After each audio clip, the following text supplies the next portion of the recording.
Capítulo 3. A regra de ouro da amizade. Você pode fazer mais amigos em 2 meses ao se tornar genuinamente interessado nas outras pessoas do que poderia em 2 anos tentando fazer outras pessoas se interessarem por você.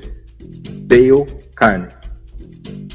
Os sinais amistosos não verbais que você aprendeu no capítulo anterior são projetados para preparar o terreno para o começo de uma relação positiva com outra pessoa. Eles funcionam como um comediante, cujo primeiro ato é planejado para deixar a plateia com o estado de espírito certo antes da atração principal.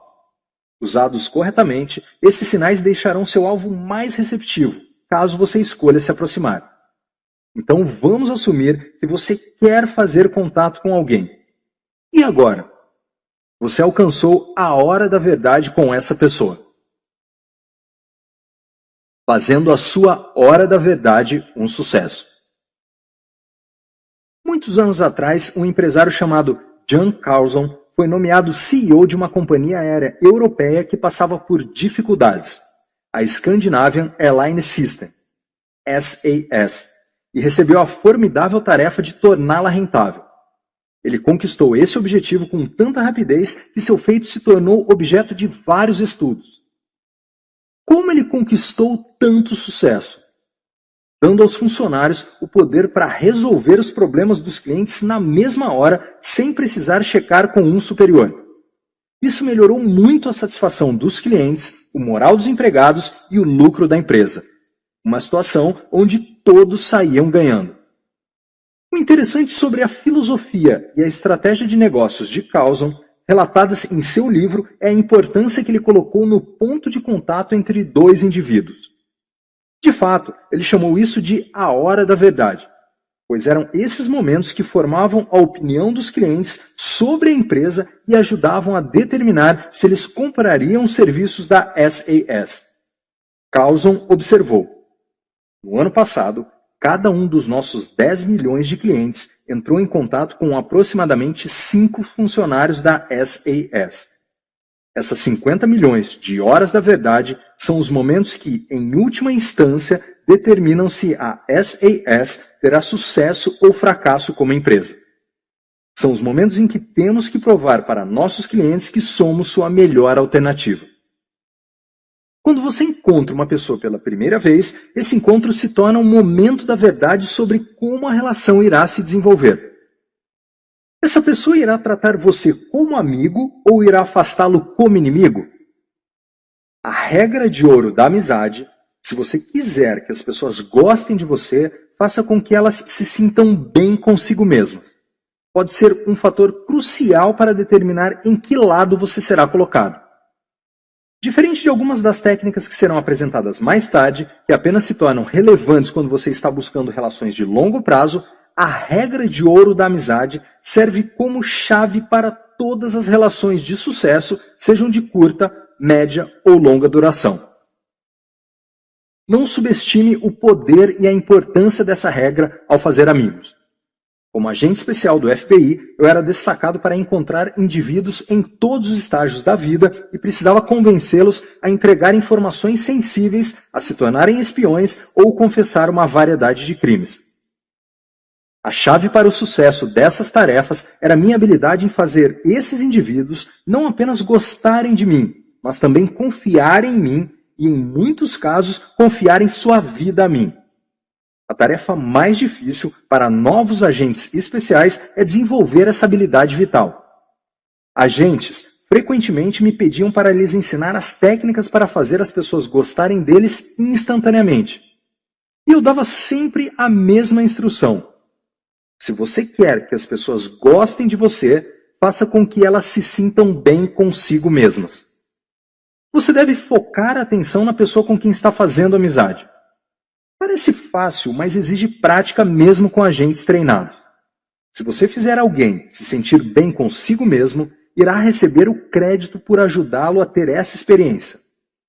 As pessoas gravitam ao redor de indivíduos que as fazem se sentir felizes e tendem a evitar pessoas que trazem dor ou desconforto. Se todas as vezes que encontrar uma pessoa você a fizer se sentir bem, ela tentará aproveitar qualquer oportunidade para se encontrar com você e experimentar essas boas sensações. A dificuldade que muitos dos meus colegas encontram é a mesma que todos nós encontramos: o nosso próprio ego.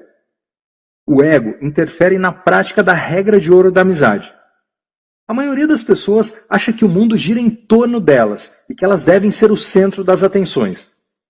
Mas se quer parecer amistoso e atrair os outros, você deve esquecer seu ego e prestar atenção em seu interlocutor, em suas necessidades e circunstâncias particulares. Os outros gostarão de você quando sentirem que você os coloca no centro das atenções. Pense nisso. É uma pena que raramente usemos essa poderosa regra para nos tornar mais atraentes para os outros e ao mesmo tempo fazer com que esses indivíduos se sintam bem sobre si mesmos. Ficamos ocupados demais focando em nós mesmos e não na pessoa com quem nos encontramos. Colocamos nossos desejos e necessidades em primeiro lugar. A ironia de tudo isso é que os outros estarão ansiosos para saciar suas necessidades e desejos se gostarem de você. Técnicas para fazer as pessoas se sentirem bem consigo mesmas. Declarações empáticas. Declarações empáticas mantêm o foco da conversa na pessoa com quem você está falando. Essas declarações são uma das mais eficazes maneiras para fazer com que os outros se sintam bem consigo mesmos. Manter o foco no outro é difícil porque somos, por natureza, egocêntricos e pensamos que o mundo gira ao nosso redor. No entanto, se a cada vez que você falar com alguém, essa pessoa se sentir bem sobre si mesma, então você terá alcançado o objetivo da regra de ouro da amizade. E como resultado, os outros irão gostar de você. Declarações empáticas como: parece que você está tendo um dia ruim. Ou: você parece feliz hoje. Deixam as pessoas saberem que alguém está ouvindo e se preocupa com seu bem-estar. Esse tipo de atenção nos faz sentir bem sobre nós mesmos e, mais importante, nos predispõe a gostar de quem nos deu atenção. Declarações empáticas também fecham o ciclo do discurso. Quando uma pessoa diz algo, ela quer alguma resposta para saber se a mensagem foi recebida e entendida. Espelhar o que uma pessoa diz, usando linguagem paralela, fecha o círculo da comunicação. As pessoas se sentem bem quando comunicam uma mensagem com sucesso. Formular declarações empáticas exige que você ouça cuidadosamente quem fala. Ouvir com atenção demonstra que você realmente está interessado na outra pessoa e entende o que ela está dizendo. A fórmula básica para formular declarações empáticas é: então você... Existem muitas maneiras para formar declarações empáticas, mas essa fórmula básica mantém o foco da conversa no outro. Simples declarações empáticas podem incluir: então você gosta do jeito como as coisas estão acontecendo hoje? Ou: então você está tendo um bom dia? Nós naturalmente temos a tendência de dizer algo como: entendo como você se sente. Mas então o interlocutor pensa automaticamente: não, você não sabe como eu me sinto, porque eu não sou você. A fórmula básica, então você, garante que o foco da conversa permaneça no outro. Por exemplo, você entra num elevador e vê alguém que está sorrindo e parece feliz. Você pode naturalmente dizer: então as coisas estão acontecendo do jeito que você queria hoje, além de espelhar com sinais amistosos não verbais. Quando usar declarações empáticas para alcançar o objetivo da regra de ouro da amizade, evite repetir palavra por palavra o que a pessoa disse. Uma vez que as pessoas raramente fazem isso, quando a repetição ocorre, ela é processada pelo cérebro do ouvinte como um comportamento anormal e causa uma reação de defesa. Esse é o efeito contrário daquilo que você está tentando alcançar ao usar declarações empáticas. Papagaiar a fala de outra pessoa pode também soar condescendente e desdenhoso. Não faça isso. Declarações empáticas mantêm o foco da conversa no outro e o fazem se sentir bem. É uma técnica simples, mas eficaz, que fará as pessoas procurarem você para fazer amizade. Pois sempre que conversarem, você as fará se sentir bem consigo mesmas. E melhor de tudo, elas não saberão que você está usando esta técnica, pois naturalmente pensarão que merecem sua atenção e não enxergarão suas ações como fora do comum. A aventura de declarações empáticas de Ben e Vic. Vamos observar como uma conversa pode funcionar usando as técnicas discutidas até agora. Usando sinais amistosos, Ben envia um convite não verbal para Vic, que está perto do bar com vários amigos. Vic aceita não verbalmente o convite. Quando Ben se aproxima de Vic, ele percebe que ela está sorrindo e rindo com os amigos. Ben. Oi, meu nome é Ben. Qual é o seu nome? Vic. Oi, meu nome é Vic. Ben. Então, parece que você está se divertindo hoje. Declaração empática básica. Vic. Com certeza, eu realmente precisava sair um pouco. Uma vez que você dominar a construção das declarações empáticas usando a fórmula básica, pode formular declarações mais sofisticadas, deixando de usar o então você. Vamos voltar para a conversa entre Ben e Vic, usando declarações empáticas sofisticadas ao invés da fórmula básica. Ben. Oi, meu nome é Ben. Qual é o seu nome? Vic. Oi, meu nome é Vic. Ben. Parece que você está se divertindo hoje. Declaração empática básica. Vic. Com certeza, eu realmente precisava sair um pouco. Ben. Então você esteve trabalhando muito ultimamente. Declaração empática sofisticada. Vic. Sim, trabalhei 60 horas por semana nas últimas 3 semanas preparando um projeto. Nas duas abordagens, Ben reconheceu que Vic estava sorrindo e rindo. 2 sinais físicos que mostravam que ela estava se divertindo. Construiu uma declaração empática que refletia seu estado emocional. Ben conseguiu várias coisas. Primeiro, comunicou para Vic que ficou interessado em seus sentimentos. Segundo, concentrou a conversa nela. Terceiro, a resposta de Vic permitiu a ele saber para qual direção levar a conversa. Sua resposta, com certeza eu realmente precisava sair um pouco, indicou que Vic estava sentindo algum tipo de estresse durante a semana ou no passado recente. Ben não sabe o que causou estresse, mas pôde formular outra declaração empática para explorar as razões do estresse de uma maneira não invasiva.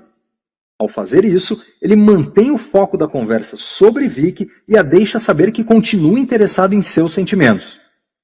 Ela não irá reconhecer que Ben está usando uma série de declarações empáticas, pois esse tipo de comportamento é percebido pelo cérebro como comportamento normal e não levanta suspeita ou reação defensiva. Além disso, Vic inconscientemente pensa que ela deve ser o centro das atenções. Todos nós pensamos. E está encantada por Ben dar a ela atenção total.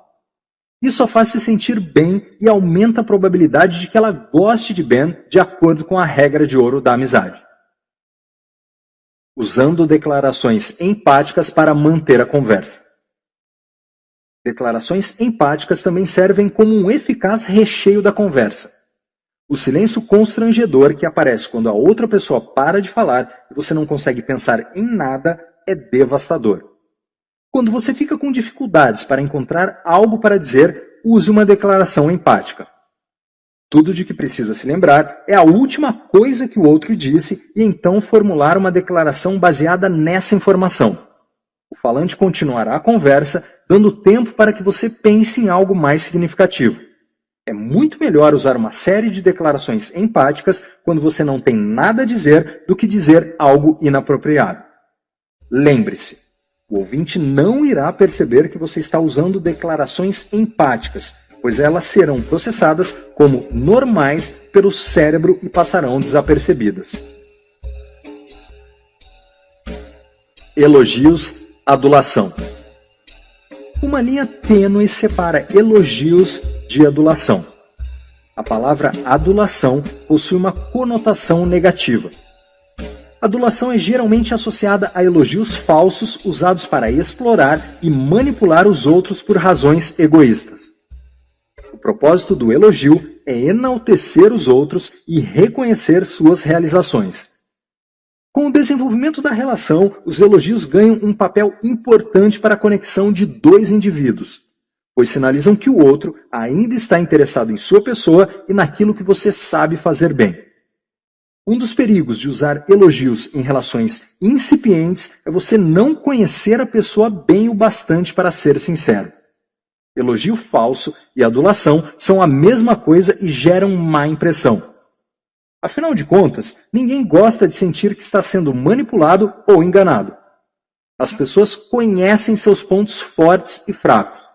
Se você disser a alguém que ele é bom em algo que ele sabe que não é, ele provavelmente questionará seus motivos, pois perceberá a discrepância entre sua avaliação e aquilo que realmente pode fazer. Existe um método alternativo e muito superior para usar elogios. Essa abordagem evita as armadilhas inerentes ao elogio, permitindo que a pessoa elogie a si mesma e evita o problema de você parecer falso. Quando as pessoas elogiam a si mesmas, a sinceridade não é um problema. E elas raramente perdem uma oportunidade para fazer isso. E você, claro, convenientemente lhes dará essa oportunidade. A chave para fazer uma pessoa elogiar a si mesma é construir um diálogo que a predisponha a reconhecer seus atributos ou realizações. Quando as pessoas elogiam a si mesmas, elas se sentem bem. E de acordo com a regra de ouro da amizade, elas passarão a gostar de você por causa dessa oportunidade de se sentirem bem consigo mesmas. Voltando à relação inicial de Ben e Vicky, ele pode preparar o terreno para Vicky elogiar a si mesma. Ben: então você esteve trabalhando muito ultimamente. Declaração empática sofisticada. Vicky: sim, trabalhei 70 horas por semana nas últimas 3 semanas preparando um projeto. Ben: é preciso muita dedicação e determinação para se comprometer com um projeto desse tamanho. Uma declaração que permite a Vicky elogiar a si mesma. Vicky, pensando: sacrifiquei muitas coisas para terminar esse projeto e fiz um ótimo trabalho, modéstia à parte. Perceba que Ben não disse diretamente que achava Vicky uma pessoa dedicada e determinada. Entretanto, não foi difícil para ela reconhecer esses atributos em si mesma e aplicá-los às circunstâncias de seu trabalho. No caso de Vicky não se enxergar como uma pessoa dedicada e determinada, nenhum dano aconteceria para a relação. Aquilo que Ben disse é verdade, independentemente da autoavaliação de Vicky. Então, na pior das hipóteses, o comentário passaria batido, mas na melhor das hipóteses, faria com que ela se sentisse bem.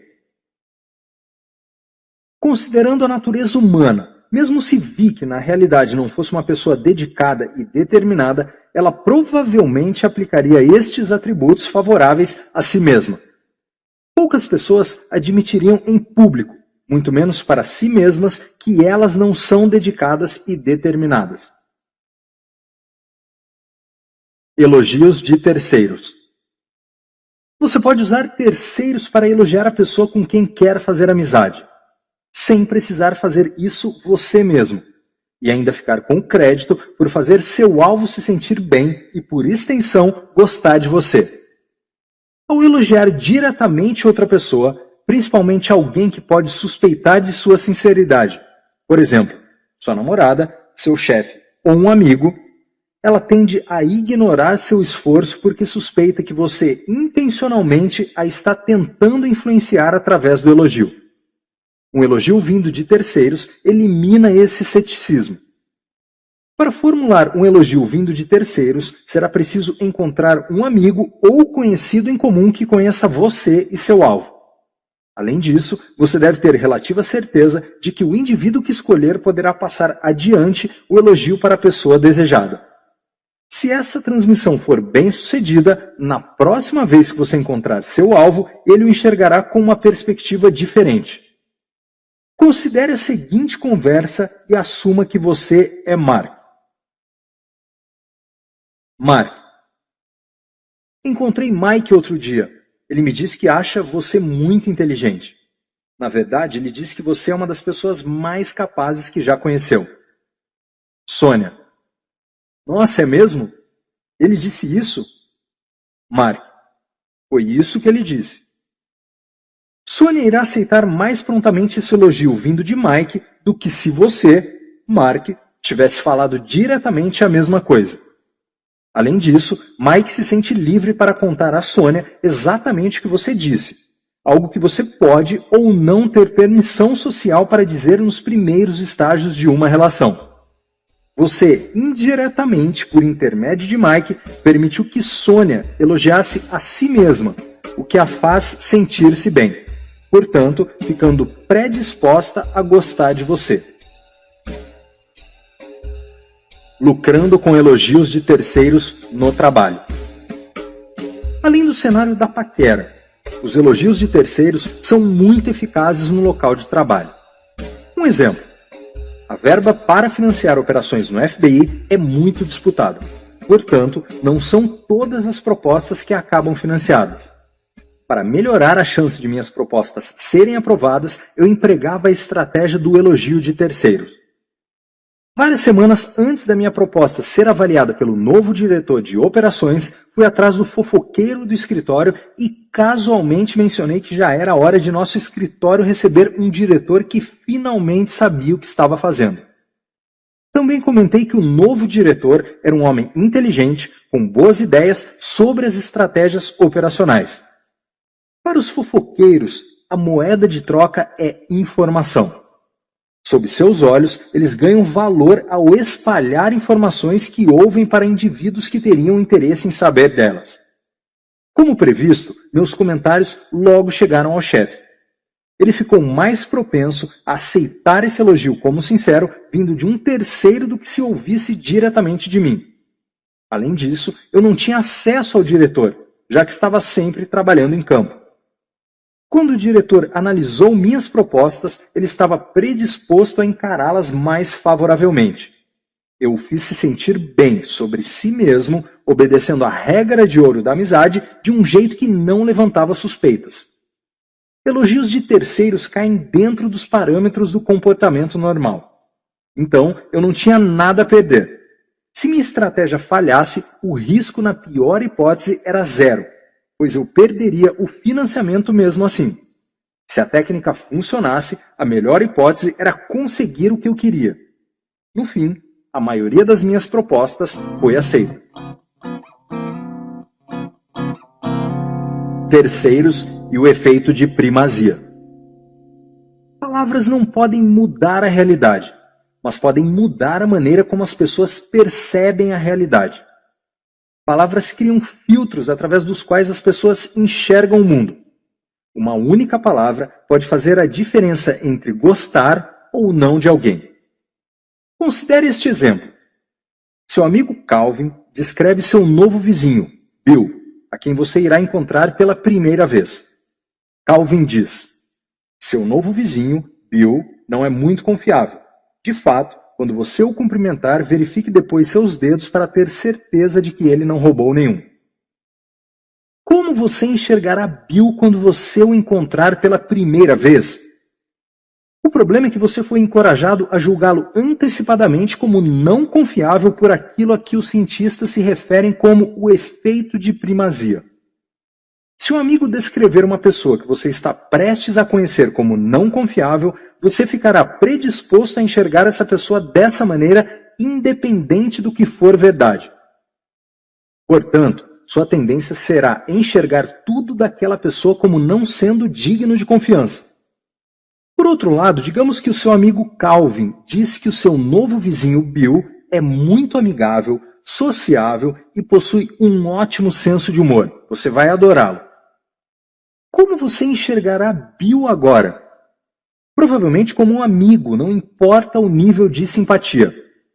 Superar percepções negativas ou positivas que você possa ter em relação a um indivíduo específico por causa de algo que ouviu de outra pessoa, principalmente se você respeita e ou gosta da pessoa, é difícil, mas não impossível. Quanto mais vezes você encontrar o não confiável Bill e não perceber nada de errado, mais provável será que enxergue-o como confiável, superando assim a negatividade original criada pelo efeito de primazia. Entretanto, você ficará menos propenso a dar uma chance a uma pessoa não confiável de mostrar que isso não é verdade, pois seu desejo de encontrar a pessoa outra vez ficará reduzido. Se você encontrar o amigável Bill várias vezes e não perceber simpatia, então a tendência é que encontre alguma desculpa para isso.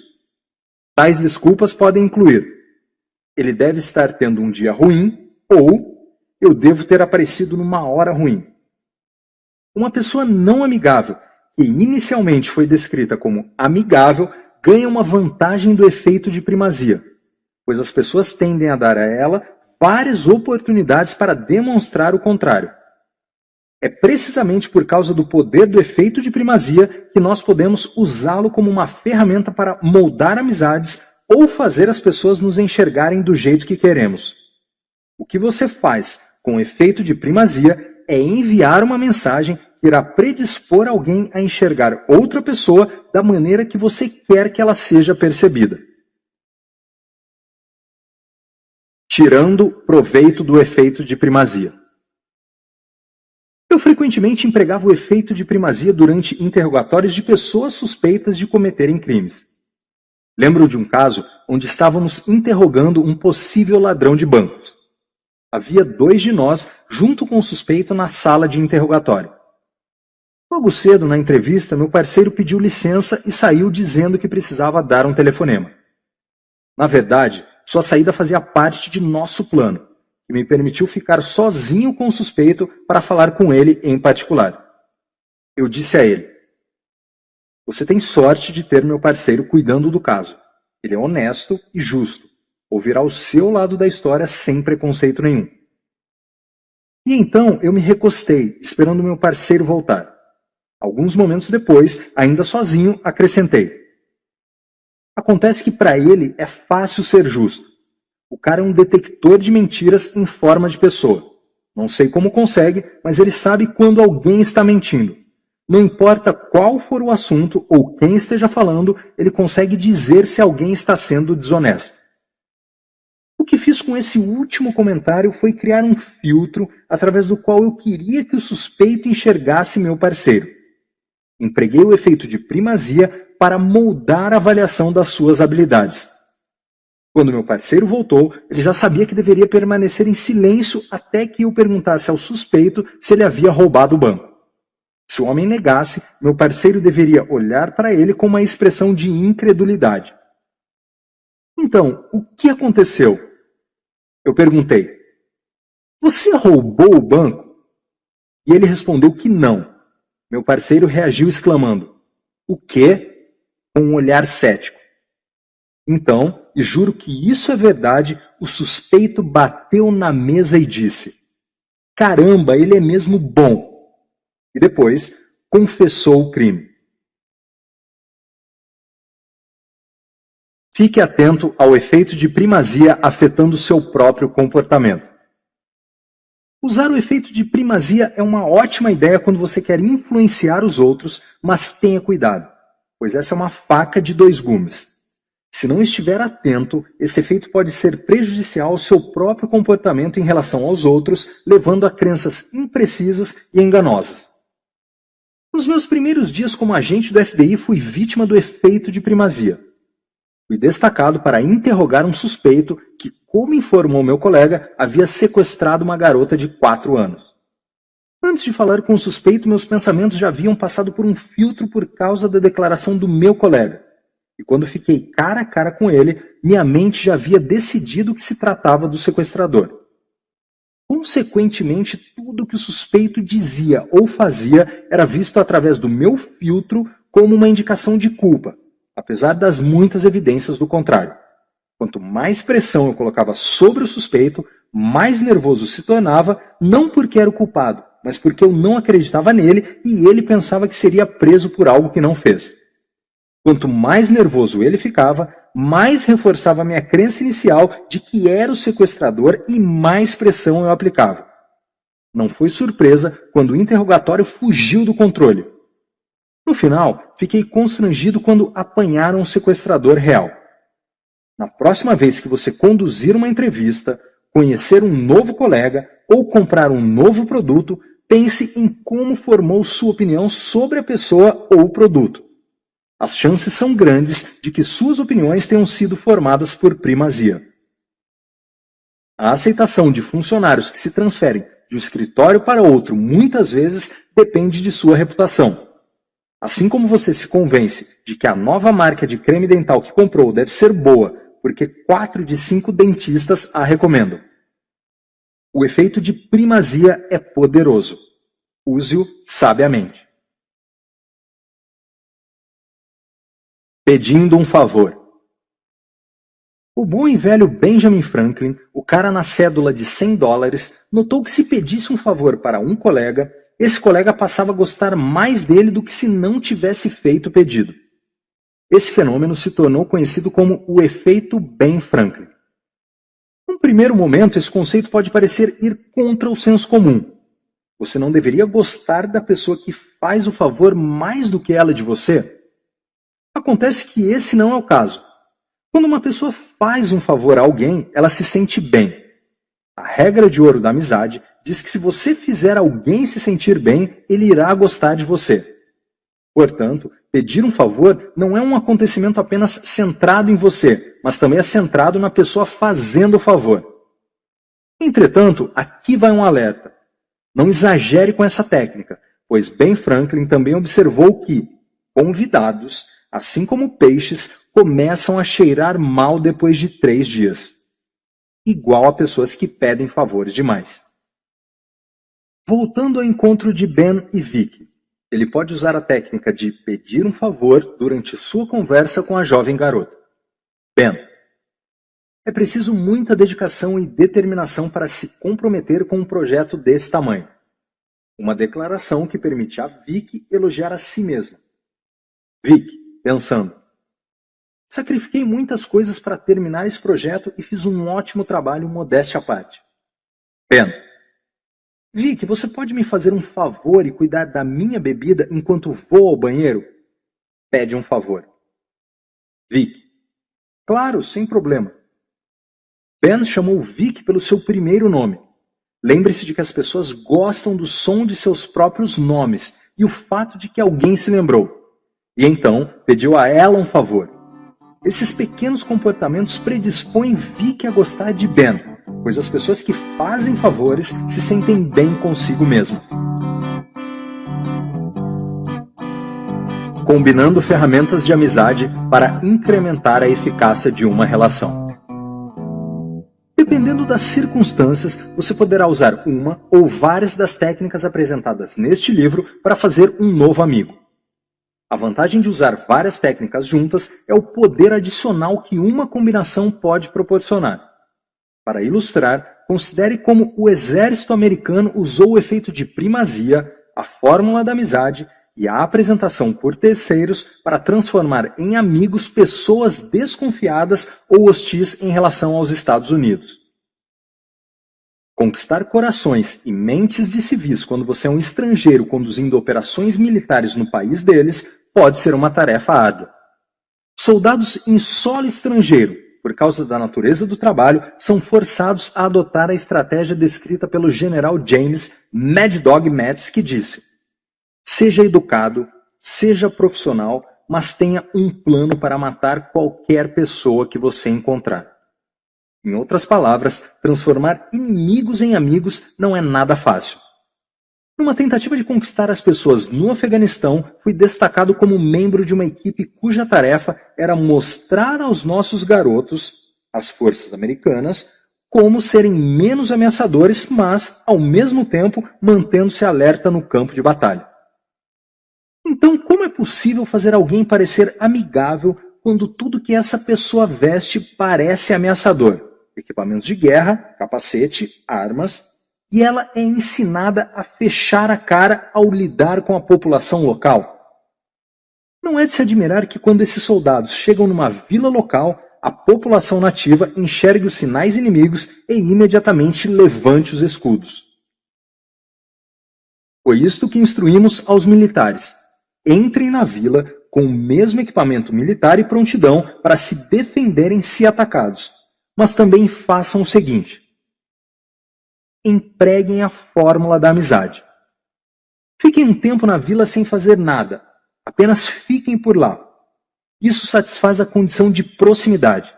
Então, com o tempo, aumentem o número, frequência de visitas e a quantidade de tempo, duração. Finalmente, acrescentem intensidade à mistura, presenteando as crianças da vila com coisas de que elas gostem. Mais sobre isso em breve. Envie sinais de amizade ao invés de sinais inimigos. Mantenham seu rosto de guerra, mas vistam uma máscara por cima. Em outras palavras, sorriam e não usem uma carranca. Assim que as pessoas da vila se acostumarem a vê-los agindo de uma maneira não ameaçadora, carreguem um caminhão com bolas de futebol e dirijam pela vila onde as crianças possam vê-los. O que acontecerá? Por causa dos sinais amistosos, as crianças não os enxergarão como ameaça, e além disso, sua curiosidade aumentará. Intensidade, até que elas se aproximem do caminhão e perguntem: para quem são essas bolas? O motorista pode responder: são para vocês. Então, o que acontecerá? As crianças passarão a gostar dos soldados, e quando encontrarem seus pais, servirão como terceiros apresentando os americanos. Elas dirão: eu vi os americanos, eles nos deram bolas de futebol. E são pessoas legais. Agora, os pais enxergarão os soldados através do filtro de primazia criado pelas crianças e ficarão mais abertos a enxergá-los como amigos ao invés de inimigos. Se os americanos tivessem simplesmente chegado na vila sem empregar a fórmula da amizade, sem tentar estabelecer proximidade, frequência, duração e intensidade, enviando sinais inimigos ao invés de amistosos, e sem usar o efeito de primazia pela apresentação de terceiros, o que você acha que aconteceria quando dissessem que não era uma ameaça? Ninguém acreditaria. Os soldados seriam percebidos como mentirosos. É impressionante como é fácil influenciar o comportamento das pessoas usando essas ferramentas de amizade. Sozinhas ou combinadas, elas permitem fazer as pessoas se sentirem bem consigo mesmas e, por sua vez, as encorajam a fazer você também se sentir bem. Quando emprega a regra de ouro da amizade, você encoraja a reciprocidade. Se você me faz feliz, então eu quero fazer você feliz. Mesmo em encontros únicos, quando interage com uma pessoa que provavelmente nunca mais encontrará, você pode testemunhar a reciprocidade em ação. A escolha entre voar de primeira classe ou não decolar por causa do seu mau humor. Vários anos atrás, meu voo faria uma escala em Frankfurt, na Alemanha. O resto da viagem não me animava. Eu estava no assento do meio da classe econômica e o voo duraria 8 horas. Certamente não queria embarcar cedo demais, e com 1 hora para gastar, decidi fazer bom uso desse tempo. Juntei todas as palavras em alemão que aprendi no colégio e me dirigi para o agente de passagens. Ao me aproximar, exibi os principais sinais amistosos: o movimento de sobrancelha, o sorriso, a inclinação de cabeça. Quando cheguei ao balcão, eu disse Guten Tag, para que tivéssemos uma base em comum.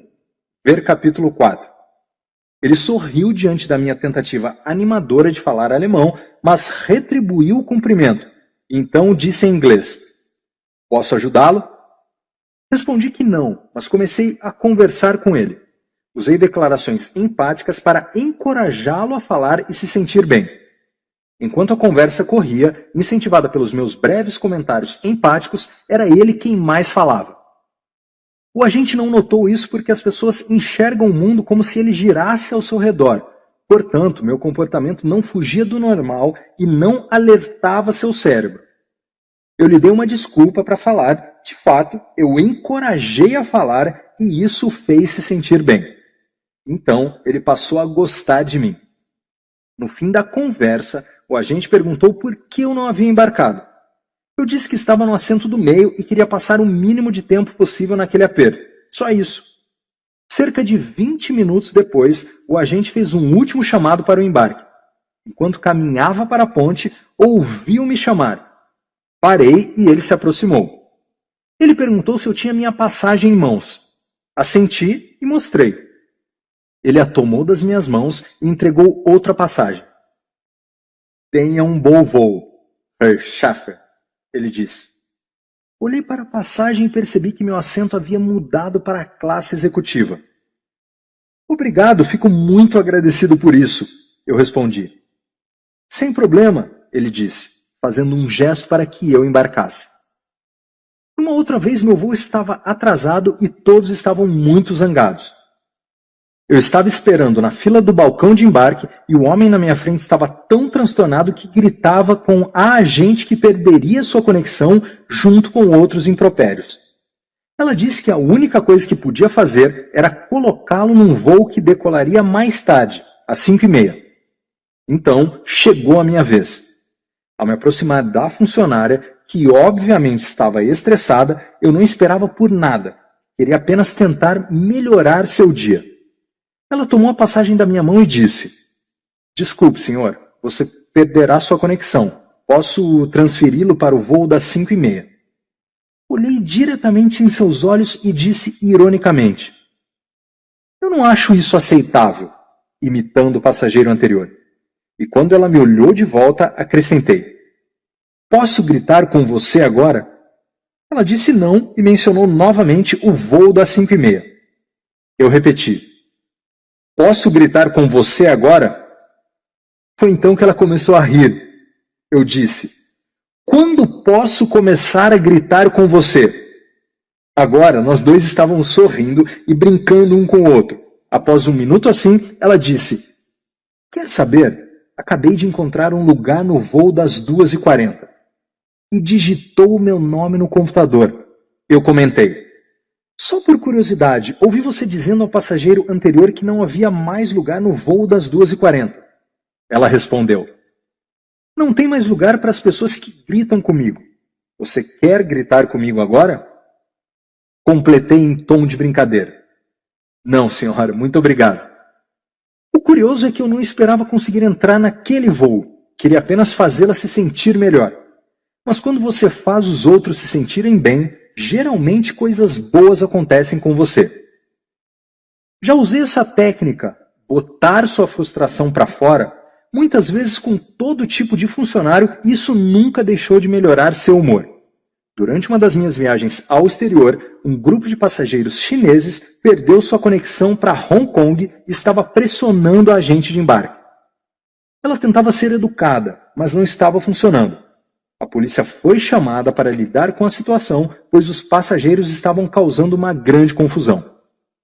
Eu tive a honra de ser a pessoa seguinte na fila para falar com a agente. Então me aproximei do balcão e disse: Parece que você teve um pequeno problema aqui hoje. Declaração empática. A resposta dela foi curta e grossa. Pois é. Observei. Parece que você está frustrada.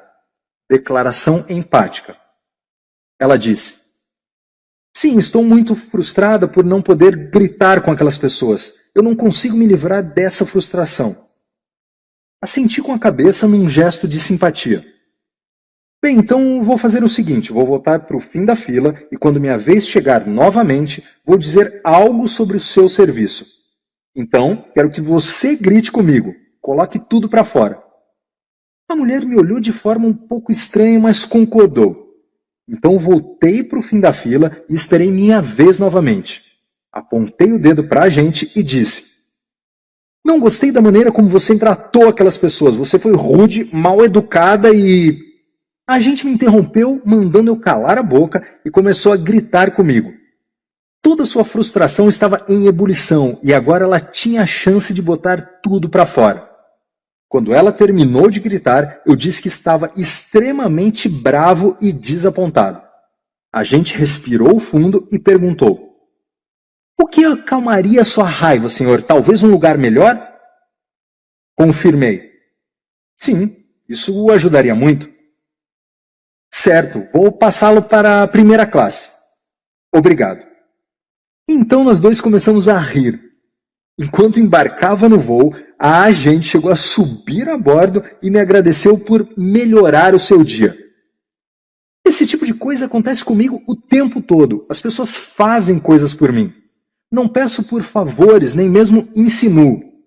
Descobri que quando você faz as pessoas se sentirem bem consigo mesmas, a regra de ouro da amizade, você não apenas as faz gostarem de você, mas também recebe um benefício colateral. Elas também querem fazer você se sentir bem. Vejo isso todos os dias e experimento várias vezes. Aqui vai outra experiência com viagens aéreas para ilustrar esse benefício. Eu estava na cidade de Moline, em Illinois, quando meu voo foi cancelado. E aquele não era exatamente um bom lugar para se ficar preso.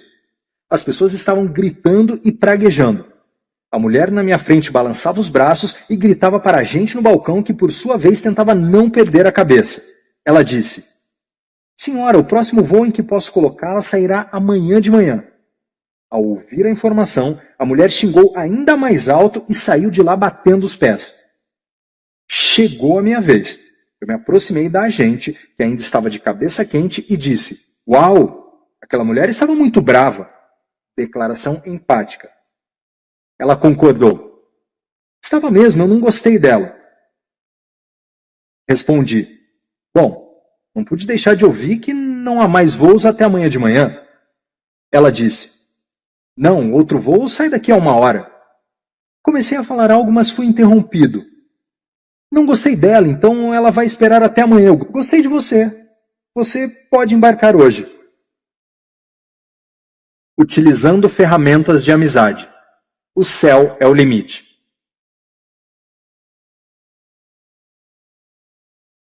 Tem uma história sobre viagens aéreas que deve, sem deixar dúvidas, confirmar que as ferramentas de amizade realmente funcionam. Estava no último voo para fora da cidade, com uma conexão de 90 minutos, então decidi que seria uma ótima oportunidade para entrevistar alguns funcionários da companhia aérea e conhecer seus pensamentos sobre a relação entre serviço ao consumidor e o comportamento dos clientes. Havia uma única funcionária ainda trabalhando no balcão de embarque. Eu me aproximei, usando sinais amistosos enquanto me dirigia até lá. Precisava de uma isca para acender sua curiosidade. Quando ela perguntou para onde eu estava indo, respondi que viajava para Chicago para terminar uma investigação. Ela perguntou o que eu fazia para viver e eu disse: "Trabalho para o FBI." Isso chamou sua atenção e ela perguntou que tipo de trabalho eu fazia para o FBI. Dou treinamento. Treinamento sobre o quê? Sobre serem pessoas legais e conseguirem coisas que não merecem. Isca de curiosidade. Ela riu. Como o quê? Como um lugar melhor no avião. Nesse ponto, nós dois estávamos sorrindo. Eu disse: "Se eu chegasse perto de você e pedisse por um lugar melhor, você me daria?" "Não," ele exclamou. "As pessoas fazem isso o tempo todo e eu sempre nego." "Então, em alguma situação você dá lugares melhores?" "Sim, para as pessoas de quem eu gosto." Caso encerrado. Esteja você no Afeganistão ou em Atlanta, as técnicas neste livro funcionam sozinhas ou combinadas. Quando você as usa, você maximiza as chances de fazer amigos, mesmo com aqueles indivíduos que a princípio parecem inimigos. Quem sabe, você pode até conseguir viajar de primeira classe.